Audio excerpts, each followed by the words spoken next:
विक्की अपनी गरीबी और बार बार होने वाले अपमान से परेशान था।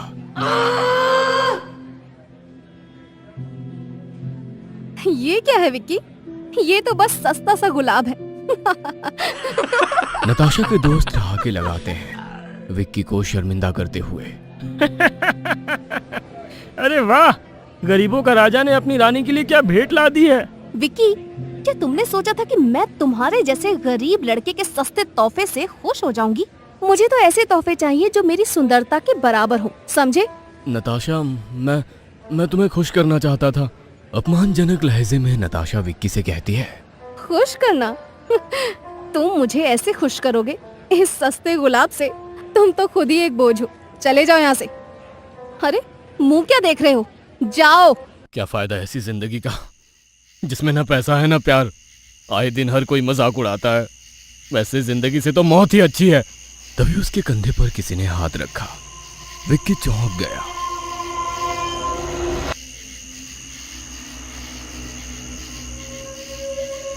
क्या हुआ बच्चा, जिंदगी से परेशान हो? हाँ बाबा, जिंदगी में ना तो पैसा है और ना ही प्यार, हर जगह अपमान। पक गया हूं जिंदगी से। चिंता मत कर, जो तू चाहेगा वही होगा। सिद्धि दूंगा तुझे, ऐसी साधना करूंगा तेरे लिए कि सोने चांदी में खेलेगा तू। आज अमावस्या है, आज की रात ठीक 12 बजे बाजू वाले शमशान में आ जाना। लेकिन आप करने क्या वाले हो? कौन सी सिद्धि? क्या ये सच होती है? विश्वास रख, तेरी जिंदगी बदल दूंगा।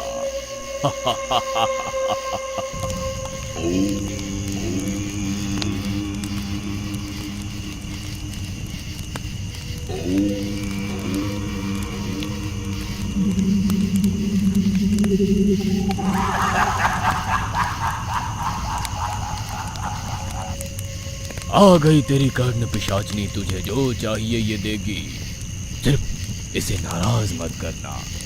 विक्की एक गरीब लड़का था जो अपनी मेहनत और लगन के दम पर हाई प्रोफाइल कॉलेज में स्कॉलरशिप पाकर पढ़ रहा था। अपने पुराने कपड़ों और गरीबी के कारण इस चकाचौंध भरी दुनिया में वो अक्सर खुद को अलग महसूस करता। फिर भी उसके दिल में एक गुप्त चाहत पल रही थी, नताशा के लिए। नताशा, कॉलेज की सबसे खूबसूरत और लोकप्रिय लड़की, जिसकी अदाओं पर हर कोई फिदा था। एक दिन विक्की की किस्मत चमकी जब नताशा ने उससे बात करना शुरू किया।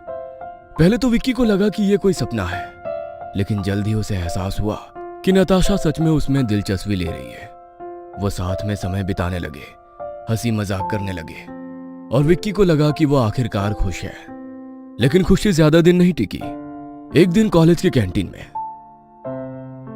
विक्की, तुम्हारी ये पुरानी किताबें, ये तुम्हें कितना ज्ञान देती होंगी ना? मैं तो तुम्हारी इस बात से बहुत प्रभावित हूँ। अरे नताशा, ये तो बस।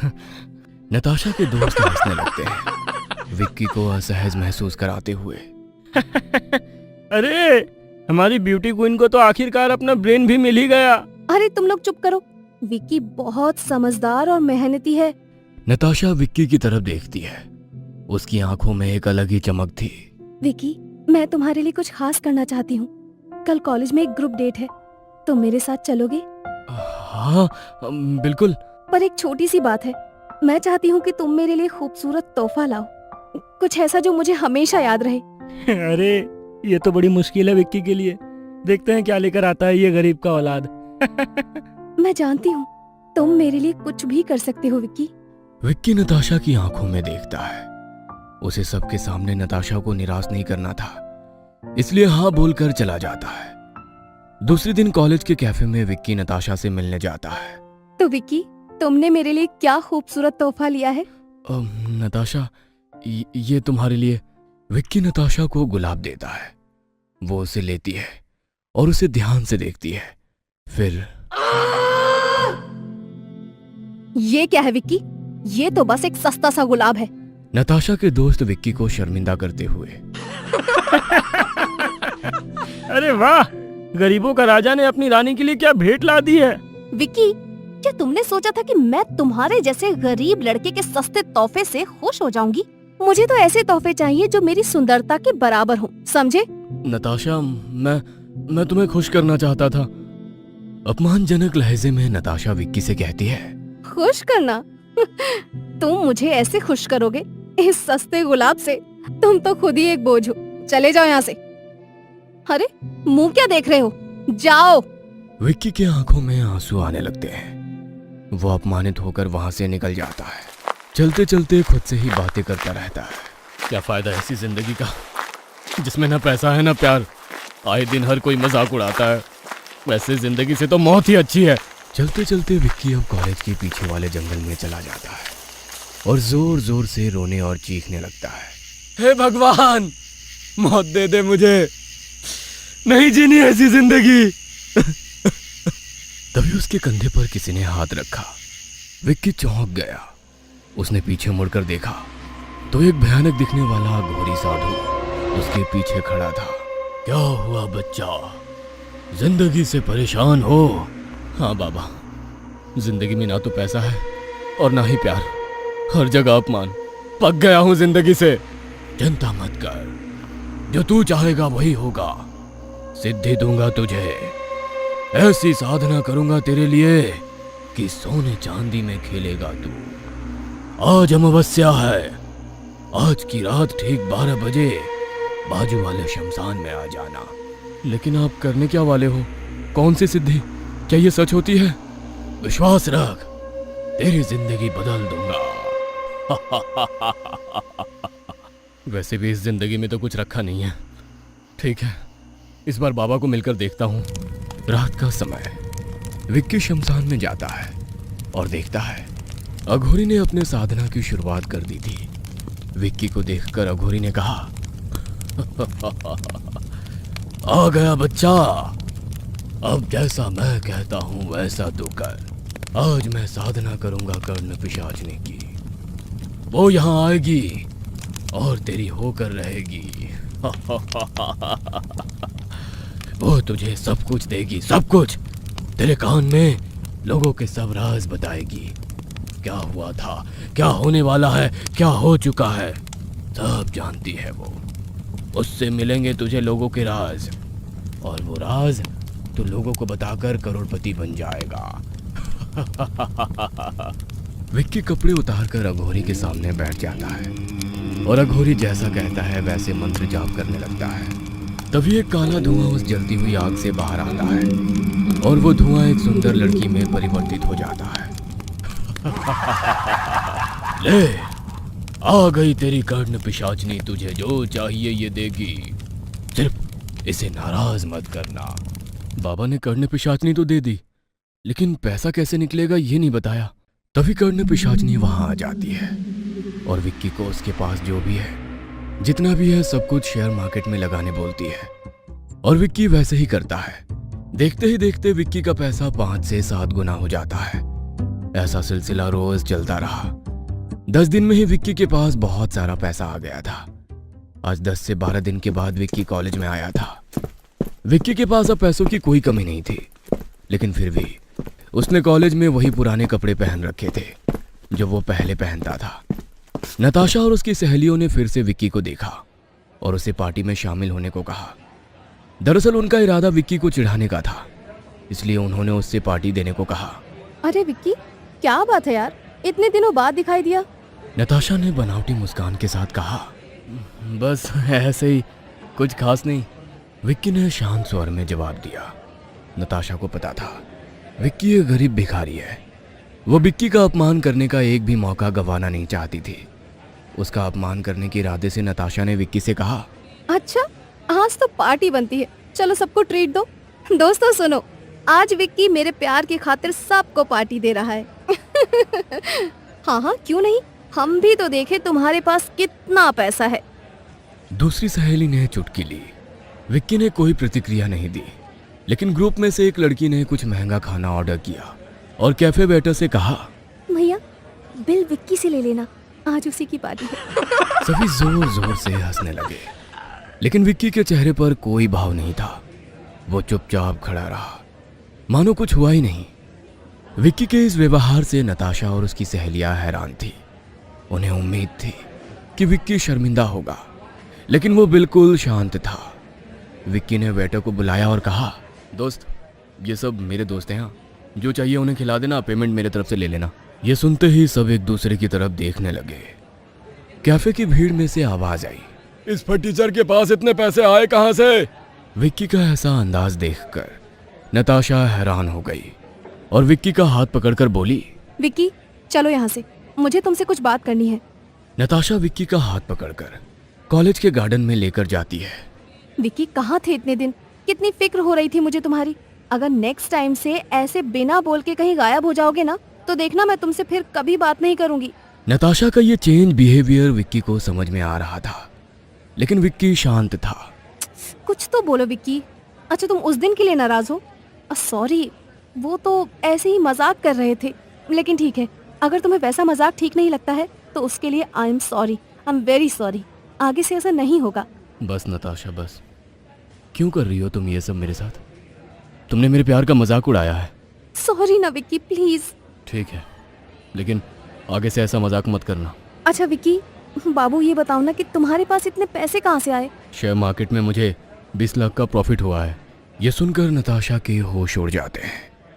बातें करते करते शाम होती है।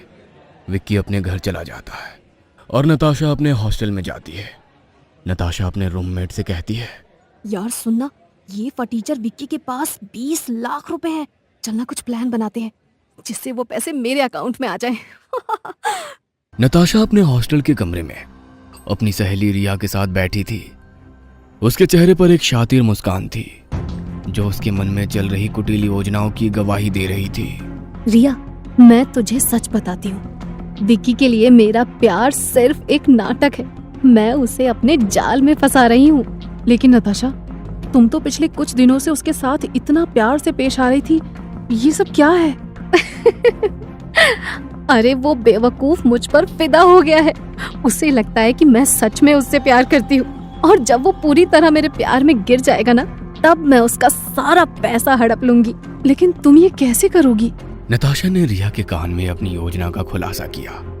रिया नताशा की चालाकी से हैरान थी। उसने कहा, लेकिन नताशा, क्या तुम्हें नहीं लगता कि ये बहुत गलत है? विक्की तुम्हारे साथ सच्चा है। अरे वो तो एक बेवकूफ है, उसे जो करना है करने दो।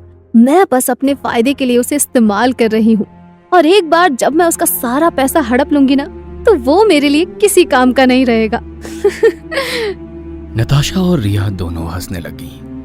उनकी हंसी में एक खतरनाक मंशा छिपी थी। विक्की को इस बात का अंदाजा भी नहीं था कि उसके साथ क्या होने वाला था। विक्की कुछ दिनों से अपने घर में कर्ण पिशाचनी का आवाहन कर रहा था, लेकिन बहुत बार आवाहन करने के बाद भी कर्ण पिशाचनी का आने या प्रकट होने का कोई संकेत विक्की को नहीं मिल रहा था, और इस बात से विक्की परेशान था। उसने सोचा कि क्यों ना फिर से एक बार अघोरी बाबा से मिल लिया जाए। तभी विक्की के फोन की रिंग बजी। विक्की, कहाँ हो यार? कब से तुम्हारा फोन ट्राई कर रही हूँ, अब जाके कहीं फोन लगा है। नताशा, फोन तो चालू है मेरा, पता नहीं शायद नेटवर्क प्रॉब्लम होगा। अच्छा ठीक है, तुम्हें पता है ना विक्की, कॉलेज का एनुअल फंक्शन जल्द ही आने वाला है। चलो ना कहीं शॉपिंग करने चलते हैं। अब ठीक है, तुम मुझे कॉलेज के गेट पर मिलो, हम वहां से चलते हैं साथ में। ठीक है, जल्दी आ जाना, मैं तुम्हारा वेट करूंगी। विक्की ने फोन काट दिया और अपनी बाइक लेके कॉलेज के गेट के पास पहुंचा। नताशा को पिक करके वहां से निकल गए। थोड़ी ही देर में एक आलीशान शॉप में नताशा विक्की को लेकर गई। नताशा को सैंडल और कुछ कपड़े खरीदने थे। विक्की ने एक सैंडल निकाली और नताशा के पैर में वो डाल रहा था। तभी नताशा ने पैर से ही उस सैंडल को फेंक दिया और विक्की से कहा, What the hell? कितनी चीप सैंडल है ये, मुझे तो वो चाहिए। नताशा ने इशारे करते हुए विक्की को कहा। दूसरी तरफ एक अमीर औरत कुछ शॉपिंग कर रही थी। नताशा की नजरें उसी पर टिकी हुई थी। उसका पर्स एक जगह गिर गया। नताशा और विक्की दोनों ने वो नोटिस किया। विक्की को लगा उस औरत की पर्स उसे दे देना चाहिए, लेकिन तभी नताशा ने विक्की से कहा, विक्की, वो पर्स जल्दी से ले लो ना प्लीज। नताशा, तुम्हें पता है मैं ये नहीं कर सकता। ओह विक्की, देखो उस औरत को, उसे कुछ फर्क नहीं पड़ेगा, और भगवान ने तुम्हें एक चांस दिया है, तुम्हें साबित करने का कि तुम मुझसे कितना प्यार करते हो। विक्की को उस पर्स को चुराना तो नहीं था, लेकिन नताशा के जिद की वजह से उसने वो पर्स उठाया। लेकिन तभी वो अमीर औरत पीछे मुड़ी और उसकी नजर के सामने विक्की उसकी पर्स हाथ में पकड़ रहा था। विक्की ने लड़खड़ाते हुए कहा, मैम, आपकी पर्स। यहाँ गिर गई थी। Thank you so much handsome, तुमने तो मेरा दिन बना दिया। This is my business card, call me whenever you required any help. Thank you ma'am. Natasha ये सब देख रही थी। जैसे ही वो औरत वहां से मुड़ी, नताशा ने कहा, विकी मुझे कुछ नहीं सुनना, ये सैंडल मुझे चाहिए एट एनी कॉस्ट। नताशा ये बहुत महंगी है। एक काम करो, उस औरत ने तुम्हें बोला ना कि कुछ भी हेल्प चाहिए तो बताना, उसे बोलो ये सैंडल हमें गिफ्ट करने के लिए। नताशा ये क्या कह रही हो, ये बहुत एक्सपेंसिव है, वो ऐसे कैसे देगी हमें गिफ्ट? अरे तो तुमने भी उसकी हेल्प की है ना, और इन अमीर लोगों को कोई फर्क नहीं पड़ता 1-2 लाख से। अगर तुम सच में मुझसे बेहद प्यार करते हो तो तुम इतना तो मेरे लिए कर ही सकते हो। जाओ और उससे बात करो। विक्की एक दुविधा में फंसा था। वो कैसे उस अनजान औरत से इतनी एक्सपेंसिव सैंडल गिफ्ट में मांगता, और कैसे नताशा को यकीन दिलाता कि वो उससे प्यार करता है। उस औरत को नताशा और विक्की के बीच में जो भी हो रहा था उसका अंदाजा था। वो औरत बिल काउंटर पे बिल दे के पीछे मुड़ी और विक्की का परेशान चेहरा देखकर उससे पूछने लगी, oh hello handsome, what happened? परेशान लग रहे हो, बताओ मुझे। कुछ नहीं मैम, मेरी गर्लफ्रेंड को ये सैंडल चाहिए था, लेकिन ये बहुत एक्सपेंसिव है। Oh no, you don't worry, I will pay for it. तुमने मेरी हेल्प की है तो इतना मेरी तरफ से तो बनता ही है।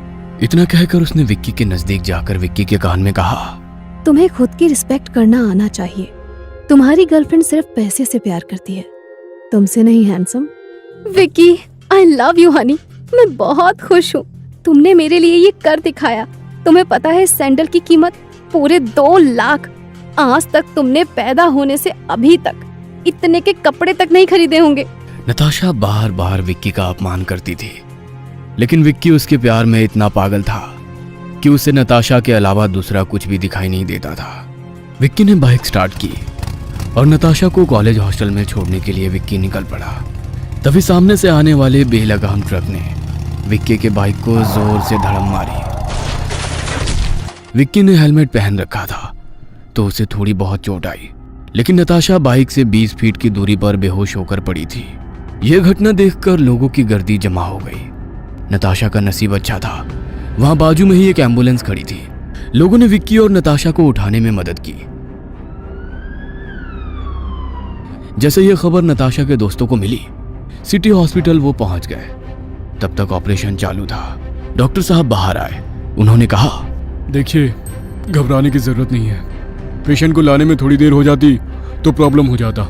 थोड़ी देर में पेशेंट को होश आ जाएगा, तभी तुम मिल सकते हो। विक्की और उसके दोस्तों के चेहरे पर से तनाव थोड़ा कम हुआ।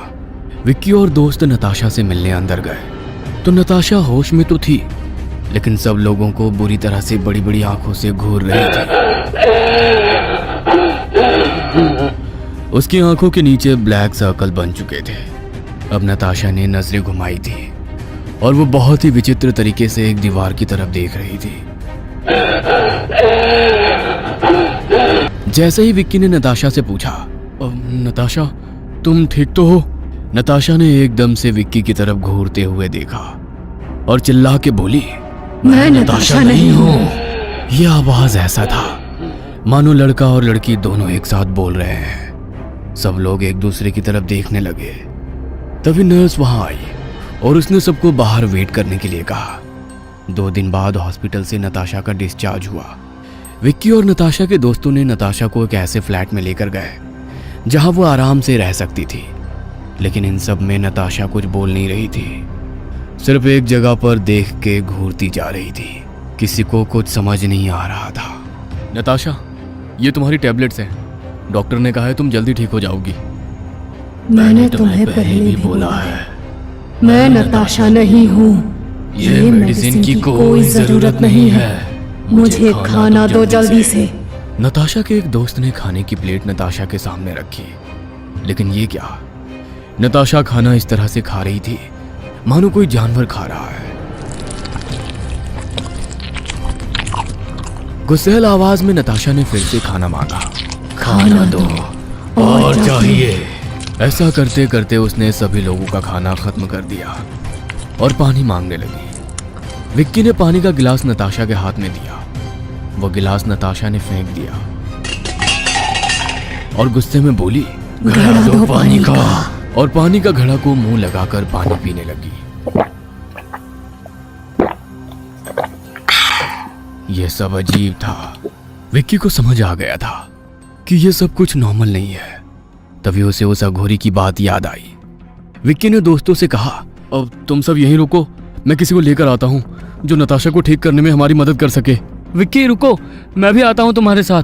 अरे नहीं नहीं, तुम सिर्फ नताशा का ख्याल रखना, मैं जल्द से जल्द आता हूँ। विक्की के दोस्त ने सिर हिला के हाँ में जवाब दिया और विक्की उस घने जंगल की ओर चला गया। उसने अघोरी बाबा को पूरी हकीकत बताई। अघोरी बाबा विक्की के साथ उसके फ्लैट पर आया। नताशा सो रही थी। अघोरी बाबा को देखकर उसके दोस्त बोले, विक्की ये सब क्या है? यार तू पागल हो गया है क्या? इसे पाखंडी बाबा की नहीं, डॉक्टर की जरूरत है। ठीक कह रहे हो तुम, इस पाखंडी बाबा को निकाल दो यहाँ से। बस करो, तुमसे ज्यादा चिंता मुझे है नताशा की, वो मेरी गर्लफ्रेंड है। कौन सी गर्लफ्रेंड और तुम्हारी कौन सी रिलेशनशिप? कॉलेज में सबको पता है कि नताशा तुम्हारी सिर्फ खिंचाई कर रही है, वो कोई तुम्हारी गर्लफ्रेंड नहीं है। नताशा की दोस्त रिया ने इतना कहा ही था तो जोर जोर से नताशा की हंसने की आवाज आने लगी।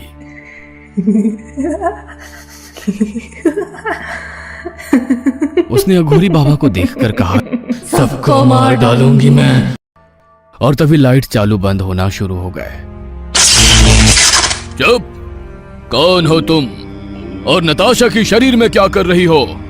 नताशा जोर जोर से हंसने लगी और अपने हाथ और पैर उल्टे करके जैसे कोई जानवर चलता है वैसे चलने लगी। ये सब देखकर सब लोग डर गए।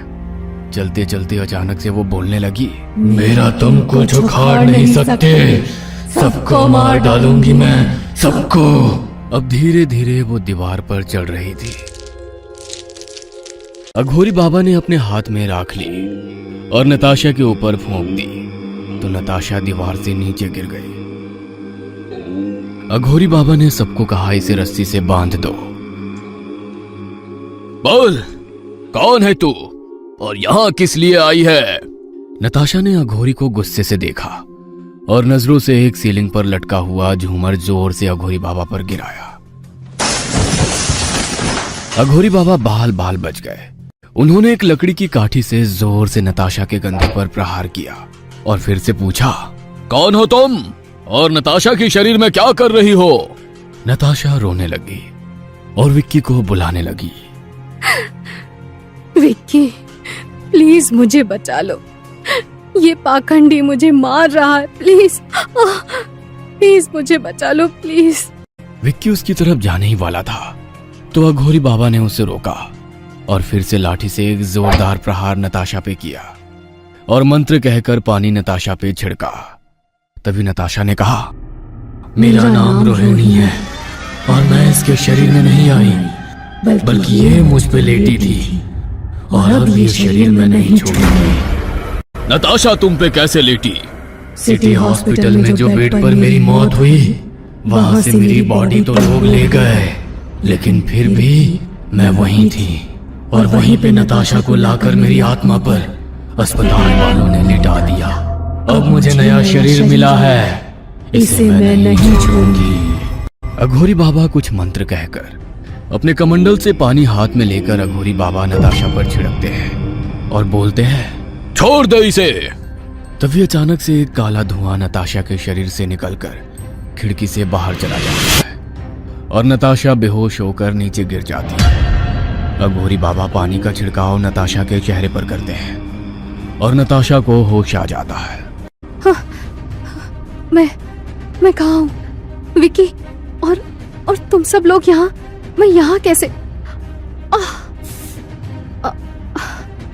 बहुत दर्द हो रहा है। नताशा तुम चिंता मत करो, कुछ नहीं हुआ, तुम सिर्फ अभी आराम करो, बाकी बातें बाद में करेंगे। विक्की नताशा को बेड पे सुला के अघोरी बाबा को लेकर बाहर चला जाता है। उसके साथ सभी दोस्त भी अपने अपने घर निकल जाते हैं। बाबा ये क्या था? सच में कोई भूत नताशा पर हावी हो गया था? हाँ बेटा, वो सच में एक भूतनी थी और उसे तेरे कर्ण पिशाचनी ने भेजा था। लेकिन बहुत दिनों से मैं कर्ण पिशाचनी का आवाहन कर रहा हूँ, लेकिन वो मेरे सामने आती ही नहीं। बेटा वो हमेशा तुम्हारे आसपास रहती है। अघोरी बाबा ने आंखें बंद कर ली और कुछ मंत्र जाप किया तो उन्हें वो आलीशान शॉप दिखा जहां विक्की और नताशा शॉपिंग के लिए गए थे और वो एक अमीर औरत बाबा ने आंखें खोली और विक्की से कहा, जिससे तुम आज सुबह मिले थे उस दुकान में, पता है वो कौन थी? क्या वो कर्ण पिशाचनी थी और हमारा एक्सीडेंट उसने करवाया है? बिल्कुल सही, उस औरत के रूप में कर्ण पिशाचनी थी। वो तुम्हें नहीं, नताशा को मारना चाहती थी, क्योंकि तुम उससे प्यार करते हो। तुम्हें वो सब कुछ देगी, लेकिन किसी से प्यार करने नहीं देगी, ना नताशा से, ना तुम्हारे परिवार से। तभी विक्की का फोन बजता है। हेलो विक्की, तुम जल्दी से गांव आ जाओ, तुम्हारे पापा की मानसिक संतुलन खो गई है। यहाँ नताशा रिया को फोन करती है और कहती है, हेलो रिया, ये फटीचर विक्की के फ्लैट से मुझे लेकर चलो। और ऐसा क्या हुआ था जो तुम सब लोग मुझे यहाँ ले आए?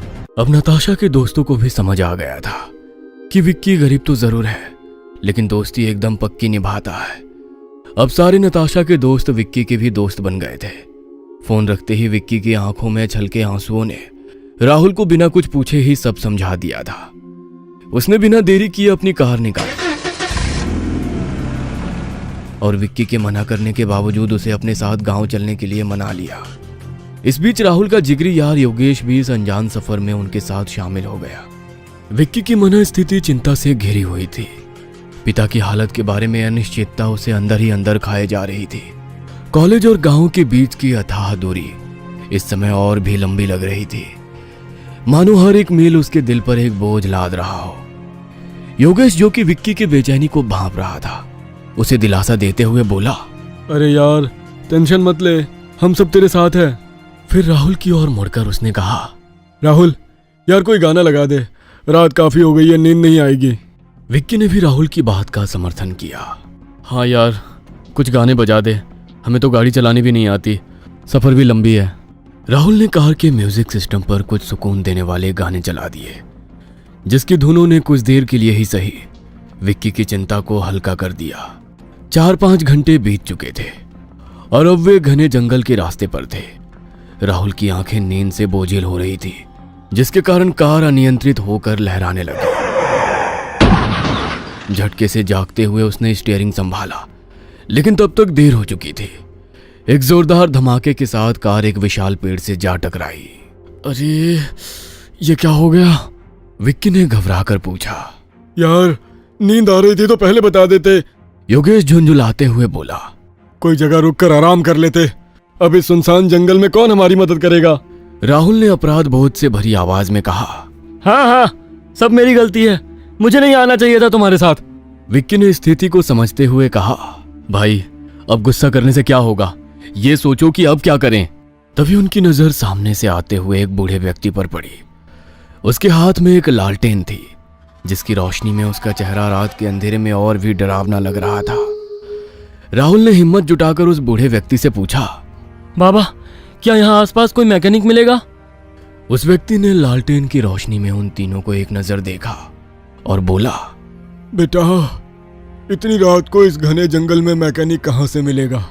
लेकिन इस गरीब का घर यहीं पास में है, अगर आप चाहें तो रात भर आराम कर सकते हैं, सुबह होते ही कुछ ना कुछ मदद जरूर मिलेगी। उसकी बात सुनकर तीनों दोस्तों को राहत महसूस हुई। थकान और डर से बेहाल उन्हें इस समय बस एक सुरक्षित जगह की तलाश थी। अनजान रास्तों पर उसके पीछे पीछे बढ़ते हुए वे उस बूढ़े व्यक्ति के साथ चल पड़े।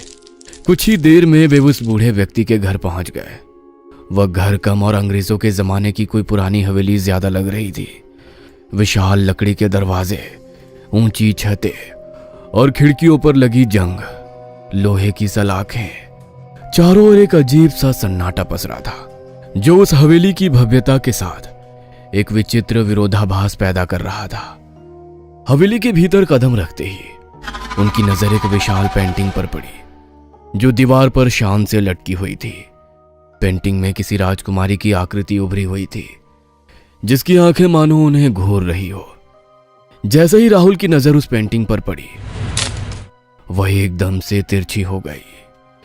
इतनी भव्य हवेली का जंगल के बीच होना अपने आप में एक रहस्य था, और ऊपर से बिजली का ना होना इस रहस्य को और गहरा कर रहा था। बूढ़े व्यक्ति ने उन्हें बैठने का इशारा किया और तीनों के लिए पानी लेकर आया। राहुल ने पानी का गिलास अपने हाथों में लिया और जैसे ही एक घूंट भरा, उसके चेहरे पर अजीब सी घृणा छा गई। ये कैसा पानी है? बूढ़ा व्यक्ति एक भयानक मुस्कान के साथ बोला, इस हवेली में पानी से नहीं, खून से प्यास बुझाई जाती है। ये कहते हुए वो जोर जोर से हंसने लगा। राहुल डर के मारे गिलास जमीन पर पटक दिया। विक्की और योगेश ये सब देखकर हैरान रह गए। राहुल, क्या हुआ? विक्की ने राहुल को कंधे से पकड़कर हिलाते हुए पूछा। राहुल घबराहट में बोला, मैं तुम्हारे पैर पड़ता हूँ, इधर से अभी के अभी चलो। ये पानी नहीं, खून है। इस हवेली में पानी से नहीं, खून से प्यास बुझाते हैं। तुमने सुना नहीं इस आदमी ने क्या कहा? राहुल, शायद तुम जरूरत से ज्यादा थक गए हो, इसलिए इस तरह के भ्रम हो रहे हैं तुम्हें। बेटा, तुम्हारा दोस्त सही कह रहा है। तुम सब लोग थक चुके हो, रात भी काफी हो गई है। तुम्हारे पीछे 3 कमरे हैं, उसमें तुम जाकर आराम करो, सुबह मिलते हैं। विक्की और योगेश राहुल को एक कमरे में लेकर गए, मगर उस कमरे में केवल एक छोटा सा बिस्तर था जिस पर तीनों का सोना नामुमकिन था। थकान से चूर तीनों अलग अलग कमरों में जाकर सो गए। कुछ ही देर में राहुल की नींद एक अजीब सी आवाज से टूटी। उसके कमरे की जमीन से खटखट की आवाज आ रही थी, मानो कोई जमीन के नीचे जिंदा दफन हो और बाहर निकलने की कोशिश कर रहा हो। पहले तो राहुल ने इसे अपना वहम समझा, लेकिन जब कुछ देर बाद आवाज फिर से आई तो उसके रोंगटे खड़े हो गए। डर के मारे उसने विक्की और योगेश के कमरे में जाकर उन्हें जगाया और अपने कमरे की भयानक घटना बताई। राहुल, विक्की और योगेश तीनों उस कमरे में गए। विक्की ने कमरे में झांकते हुए कहा, राहुल, यहां तो कोई आवाज नहीं आ रही है। योगेश ने भी सहमति जताते हुए पूछा, हाँ राहुल, किस आवाज की बात कर रहे हो? राहुल ने घबराई हुई आवाज में कहा, यार, मैं सच कह रहा हूँ। यहाँ थोड़ी देर पहले जमीन के अंदर से ऐसी आवाज आ रही थी जैसे किसी को अंदर कैद करके रखा है। विक्की ने राहुल को समझाते हुए कहा, राहुल, शायद तुम्हें सपना आया होगा, तुम शांति से सो जाओ और किसी आवाज पर ध्यान मत दो। विक्की और योगेश कमरे से बाहर निकले ही थे कि तभी फिर से वो आवाज आई। राहुल ने डरते हुए कहा, सुना तुमने? अब हो गया ना यकीन मेरी बातों पर कि मैं झूठ नहीं बोल रहा हूँ? विक्की ने भी आवाज सुनकर सहमति जताई। हाँ यार, योगेश ने हैरानी से पूछा, लेकिन यह आवाज जमीन से कैसे आ सकती है? वो आवाज अब जोर जोर से आने लगी। विक्की ने उस आवाज की ओर देखकर पूछा, कौन है वहां? जमीन के नीचे से एक भयानक आवाज गूंजी। ये हवेली मेरी है। विक्की ने डरते हुए पूछा, कौन हो तुम और कहां हो? दिखाई क्यों नहीं दे रही हो? कई साल पहले यहाँ राजवीर नाम के राजा का राज्य था। एक दिन राजा ने मुझे देखा और उसे मुझसे प्यार हो गया। वो मुझे इस हवेली में बंद करके रखता था और किसी से मिलने नहीं देता था। एक दिन एक चोर इस हवेली में घुस आया। मैं नहा रही थी और उसने मुझे देखा और मेरे पास आया, लेकिन तभी राजा वहां आ गया। उसको लगा उस चोर का और मेरा कुछ संबंध है। उसने अपनी तलवार निकाली, हमारी दोनों की गर्दनें उड़ा दी और हमें इस कमरे के नीचे दफन कर दिया। विक्की, योगेश और राहुल तीनों ये बात सुनकर बहुत डर गए। तभी राहुल ने उस आवाज की ओर देखकर कहा, हमारी कोई गलती नहीं है, प्लीज हमें जाने दो। तभी वो आवाज फिर से आई। मैं तुम्हें परेशान करना नहीं चाहती, सिर्फ तुम यहाँ से हमें बाहर निकालो और हमारा अंतिम संस्कार कर दो तो हमें मुक्ति मिल जाएगी। उसकी बात सुनकर राहुल, विक्की और योगेश ने मिलकर वहां गड्ढा खोदना शुरू किया। थोड़ी ही देर में उन्हें वहां से कुछ गली सड़ी हड्डियां मिली। उन्होंने हड्डियों का विधिवत अंतिम संस्कार किया। अंतिम संस्कार करके राहुल ने विक्की और योगेश से कहा, हमें यहाँ रुकना नहीं चाहिए। विक्की और योगेश ने भी राहुल की बात से सहमति जताते हुए अपना सामान लिया और गाड़ी की ओर बढ़े। लेकिन ये क्या, गाड़ी एकदम बराबर थी, उस पर एक भी एक्सीडेंट का निशान नहीं था, मानो उस हवेली वाली औरत की आत्मा ने ही ये सब करवाया हो। तीनों कार लेकर निकल चुके थे। घर पहुंचने में अभी 3-4 घंटे का सफर बाकी था। रात के 3 बज चुके थे। तभी विक्की के फोन की रिंग बजी। हेलो। विक्की ने फोन उठाया। दूसरी तरफ से नताशा की आवाज आई। विकी, रिया ने मुझे सब कुछ बता दिया है। I am really sorry Vicky. अरे किस बात के लिए नताशा? विकी, वो सब मैं बाद में बताती हूँ। मैंने फोन तुम्हें इसलिए किया कि रिया, मैं और अघोरी बाबा तुम्हारे गांव आ रहे हैं, ड्राइवर को साथ लेकर। अरे नताशा, सफर काफी लंबा है, तुम आने का कष्ट मत करो, हम लोग संभाल लेंगे। मुझे कुछ नहीं सुनना है। हम लोग निकल चुके हैं और तुम्हारे पीछे ही हैं। कुछ घंटों में ही पहुंच जाएंगे वहाँ। ठीक है, आराम से आना, मैं वेट करूंगा तुम्हारी। विक्की ने फोन काट दिया। गांव का रास्ता शुरू हो गया था। थोड़ी ही देर में विक्की का घर आ गया। उसके बाबा खटिया पर लेटे हुए थे। वैसे तो विक्की के बाबा की शरीर यष्टि एकदम मजबूत थी, लेकिन अचानक से वो एकदम कमजोर हो गए थे, जैसे किसी ने उनके शरीर से उनकी मजबूती छीन ली हो। और धीरे धीरे ऐसे कुछ बोल रहे थे जो किसी को समझ नहीं आ रहा था। देखना विक्की, तेरे बाबा को क्या हो गया है, कैसी कैसी बातें कर रहे हैं। तू चिंता मत कर माँ, मैं आ गया हूं ना, सब ठीक हो जाएगा। बाबा, क्या हुआ है आपको? आ गया बेटा तू, मेरे पास बहुत कम समय बचा है, मैं मरने वाला हूँ, वो मार डालेगी मुझे। कौन मार डालेगी? वो औरत, डायन। कौन औरत? कौन डायन बाबा? विक्की के बाबा बेहोश हो गए। तभी नताशा, रिया और अघोरी बाबा वहां पहुंचे।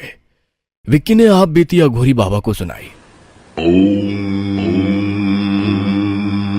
मंत्रोच्चार के साथ बाबा ने कमंडल से विक्की के पिता पर जल छिड़का। मानो किसी दैवीय स्पर्श से उनके शरीर में स्फूर्ति का संचार हुआ और वे खटिया पर बैठ गए। क्या हुआ है आपको, और कौन है वो स्त्री? अघोरी बाबा ने प्रश्न किया। एक दिन मैं खेत में सोने के लिए गया तो रात के करीब 12 बजे एक औरत आई और मेरे शरीर और मेरे पूरे शरीर को उसने गोबर लगाया और मेरे साथ किया। मुझे ये सब समझ आ रहा था, लेकिन मैं कुछ भी नहीं कर पा रहा था। मैं चाहकर भी हिल नींद से नहीं उठ पा रहा था। दूसरे दिन भी वैसा ही हुआ और ये सिलसिला रोज शुरू हुआ। रोज वो रात को आती, मेरे पूरे शरीर पर गोबर लगाती और मुझ करती, और उसने मुझे कहा था कि जिस दिन मैं खेत में नहीं आऊंगा वो दिन मेरे जीवन का आखिरी दिन होगा। अघोरी बाबा ने उसकी बात सुनकर अपनी आंखें बंद कर ली और अपने झोली से एक धागा निकाला। ये लो, डरने की जरूरत नहीं है। आज रात फिर से तुम खेत में जाओ, वो डायन जो कहती है उसे करने दो। सिर्फ उसके दाएं हाथ में ये धागा बांध देना। विक्की के बाबा आज रात खेत में गए और जैसा अघोरी बाबा ने कहा था वैसा ही किया। सुबह हो चुकी थी। विक्की, योगेश, राहुल, नताशा और अघोरी बाबा सब लोग मिलकर खेत में गए। अघोरी बाबा ने विक्की से कहा, विक्की और तुम सब लोग सुनो, अगर विक्की के बाबा को बचाना है तो वो धागा दोपहर 12 बजे से पहले ढूंढना होगा। वो डायन बहुत शक्तिशाली है। अब तक उसे पता चल चुका होगा कि हमने उसके हाथ में यह अभिमंत्रित धागा बांध दिया है। सब लोग वो धागा ढूंढने लगे। बहुत समय बीत चुका था। किसी को उस धागे का नामो निशान कहीं नहीं मिल रहा था। धूप बहुत थी। सब लोग थक कर एक पेड़ के नीचे आ गए। तभी, बाबा जी देखिए, क्या वही धागा है जिसकी हम सबको तलाश है? योगेश ने अपनी उंगली से पेड़ की टहनी की ओर इशारा करते हुए कहा। अघोरी बाबा ने उस धागे को पकड़कर खींचा तो पेड़ की टहनी पर से एक काले कपड़े की गठरी नीचे गिरी। उस गठरी को अघोरी बाबा ने खोला तो आसमान में एक बिजली चमकी। उस गठरी में कुछ हड्डियां थी और उस हड्डियों में एक हड्डी पर वही धागा बंधा हुआ था जो अघोरी बाबा ने विक्की के बाबा को दिया था। अघोरी बाबा ने आंखें बंद कर ली, कुछ मंत्र जाप किया और उस गठरी को जला दिया। जैसे ही उस गठरी पर आग जली, वातावरण एकदम से बदल गया। तूफान आने लगा। बिजली चमकी और उस आग से एक डायन धुआं होके हवा में धुल गई। अब विक्की के बाबा को अंदरूनी ताकत का एहसास हुआ और वो फिर से अपने आप को पहले जैसा महसूस करने लगे। अघोरी बाबा ने विक्की के बाबा को पूछा, क्या ये तुम्हारी पुश्तैनी खेत है? विक्की के पिता ने जवाब दिया, नहीं, यह तो हमने हाल ही में खरीदा था। अघोरी बाबा ने खुलासा किया, वो एक बंजारन थी। उनका काफिला भेड़ बकरियों के साथ इस गांव से उस गांव भटकता रहता था। एक दिन इस खेत के मालिक से उसे प्यार हो गया। वो रोज रात यहीं इसी जगह जहां तुम सोए थे मिलते थे। एक दिन खेत के मालिक ने उसे मार डाला। जब ये बात उसकी माँ को पता चली तो उसने काला जादू कर उसकी हड्डियां इस गठरी में बांध कर इस पेड़ पर टांग दिया। लेकिन अब चिंता की कोई बात नहीं, उसे मुक्ति मिल चुकी है।